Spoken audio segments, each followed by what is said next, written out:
Здравейте, скъпи приятели, аз съм Дани Йорданов. Започваме една тема, която е свързана с един от най-титулуваните български футболни отбори ЦСКА. Фенове на ЦСКА са открили проблеми при провеждането на първия търг за емблемата на ЦСКА и сега ще чуем лично от тях какви са тези проблеми. Обръщаме се към вас, тъй като една тема от голям социален и обществен интерес беше неглижирана, слабо представена и дори можем да кажем цензурирана в голяма част от медиите. Става въпрос за проведеният на 30 март търг за активите на предишният юридически носител на идеята ЦСКА. На търга на 30 март се явиха 4 представители, желащи да закупат емблемата. Минималната сума, на която се оценяват активите, която цялостната сума 1 600 000 лева приблизително, от които се оказа, че 4 лица са внесли задатъка от 160 000 лева. Веднага беше анонсирано името на сегашния собственик на ЦСКА Гриша Ганчев. В последните моменти участие обявяват още 3 страни.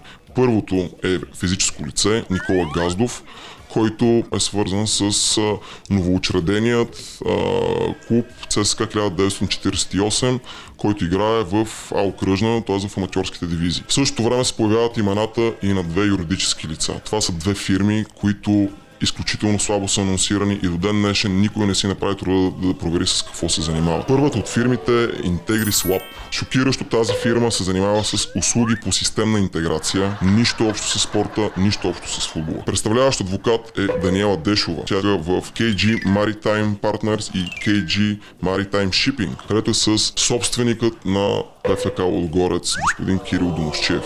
Но връзките с тази фирма не спират до тук. Даниела Дешова също така е и в надзорния съвет на Биовет, където е Теменуга Газдова, която се явява майка, директна роднинска връзка с един от участниците Никола Газдов. Тук идва и втория кандидат, който е предмета на дейност на фирмата е още по-далечен от футбола. Това е Eco Deposit Solutions EOD, която е фирма за сметопочистване. Собственик на капитала на фирмата е ИВЛФ Consulting ООД, която има собствено сътрудничество в доста фирми, но спираме се на една от тях, това е Тевода ООД, където управител е лицето Мартин Давидков. Той е свързан и с Direct Invest AD, която е фирма за сметопочистване.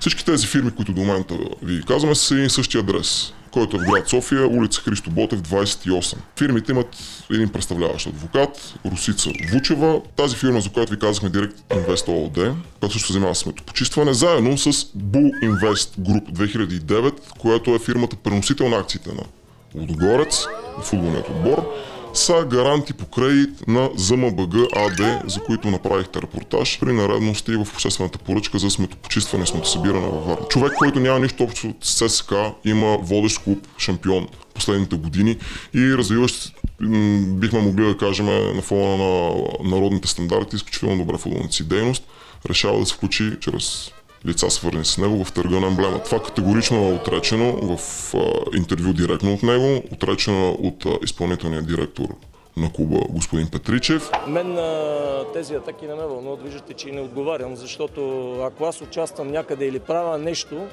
то бързо се разбира и се вижда. Не ме занимавайте с интриги, с простоти, с мнения и изказвания на хора, известни със своята неизвестност.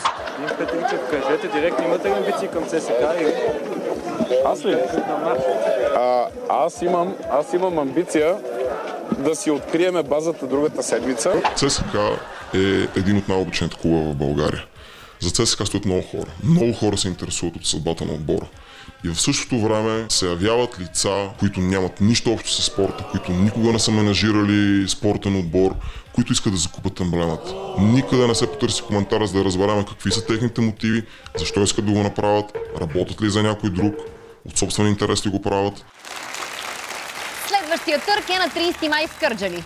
А явно около емблемата на ЦСКА има толкова много неясноти, че не можем да разберем къде остана футбола в цялата работа. Аз наистина не разбирам къде остана футбола. Ако някой, Мария, има какво да добави по казуса, нека се свържи с нас. Най-вече с мен, лично. Да, тя е много веща по този въпрос. Ти го следиш? Скоро, абсолютно изкъсно. Да, скоро ще ви покажем и какво се случи, когато ние потърсихме част от ангажираните с търга лица.